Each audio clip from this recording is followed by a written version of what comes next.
Clara always said my greatest strength was my patience, how I could sit for hours perfecting the curve of a single letter in a design, and she meant it as a compliment, I think. We had built a life together over 5 years, a comfortable world inside the sun-drenched loft apartment I had found and fallen in love with long before she moved in. Lately, though, that comfort had worn thin, replaced by a quiet, gnawing distance.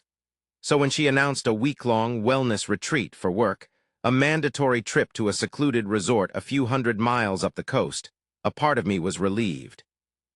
I thought the space might help us reset. I hugged her goodbye at the door, smelling the familiar scent of her gardenia perfume, and told her to have a good time. That night, I decided to treat myself to dinner at a little Italian place downtown I loved, the kind with checkered tablecloths and candles in wine bottles. And that's when I saw her.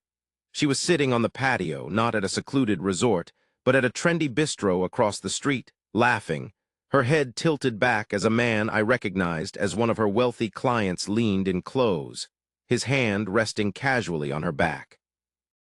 The world didn't crash down in a wave of noise, it just went silent. I felt the warmth of the bread in my hands turn to cold stone. I didn't storm over. I didn't shout.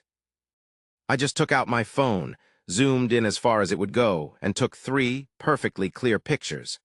Then I paid my bill and went home to the apartment that suddenly felt like a tomb. The lease was in my name, a simple month-to-month agreement that required a 60-day notice. Clara's name was nowhere on it. The next morning, I called my landlord, Mr. Henderson, a retired carpenter who lived downstairs, and gave my notice.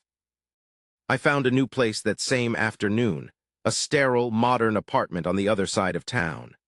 For the next 7 weeks, I became an actor in my own life. When Clara came home, glowing and talking about meditation and sunrise yoga, I just nodded. I let her stories of the retreat wash over me, a fantasy I was no longer a part of.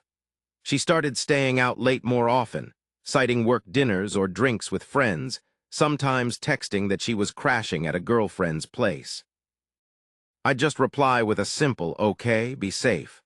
I played the part of the slightly distant but still dedicated partner, even suggesting we look into couples counseling, a suggestion she easily swatted away.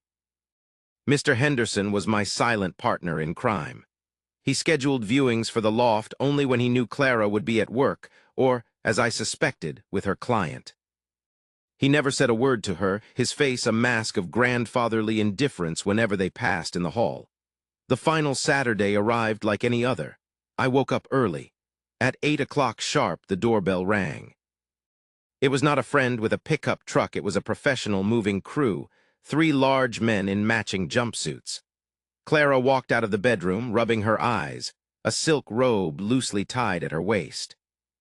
She looked from the men to the empty boxes they were already starting to assemble, and then to me, a confused smile on her face.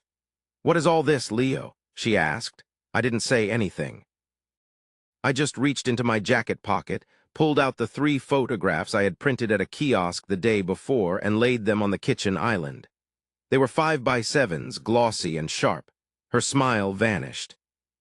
Her face went pale as she stared at the image of her own laughing face, so happy with another man. Just then, Mr. Henderson appeared at the open door, his expression grim. He informed her that my lease was terminated, and since she was not a registered tenant, she was now trespassing.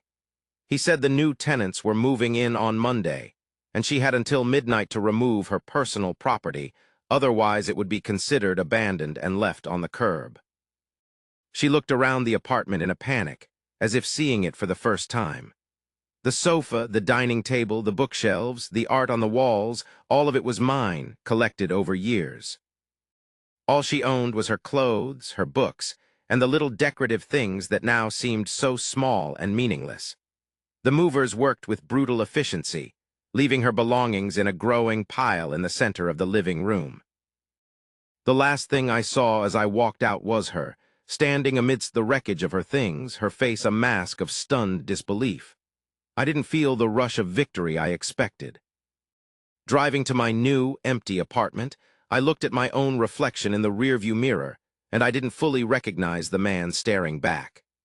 The patience Clara had once admired had been forged into something else, something colder and harder.